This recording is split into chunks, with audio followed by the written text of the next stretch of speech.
এই তরকারি আমি কোনো সময় খাইছিও না, রান্ধিওছি না। আজকে ফার্স্ট টাইম আমি রান্ধিছি মাছের মুড়িঘণ্ট। পয়লা আমি মুগ ডাইল ভাজিয়া ভিজায় রাখি দিছিলাম সকালে, আর বাদে মাছের কল্লারে আমি লবণ হলুদ দিয়া পালাটিকে মাখায় রাখি দিছি, কারণ স্মেল আয় বিদেশের মাছের মাঝে। পরে আমি রসুনরে দাগনি দিছি, দিয়া লাল করছি, পেঁয়াজ দিছি, দিয়া একটু লবণ দিছি যাতে পেঁয়াজটা সকাল গলি যায়, আর হালকা একটু হলুদ দিছি। আসলে একটু হলুদ বলাইয়াও দিছি কারণ ডাইল তো। আর 1 চামচ ধনিয়া গুঁড়া দিছি, দিয়াই কিন্তু পালাটিকে লাল করিয়া ভাজা বাদে পানি দিছি। পানি দেওয়ার বাদে সব সময় আমি মরিচ দেই, এর আগে আমি মরিচ দেই না, কারণ মরিচও তুকার উঠি যায়। আর একটা আমার বইনে শিখাইছিলা যে পানি দেওয়ার বাদে মরিচ দিতাম।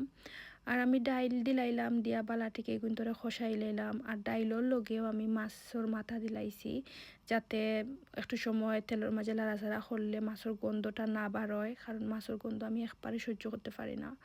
আর এখানে কাঁচামরিচ 2টা দিছি।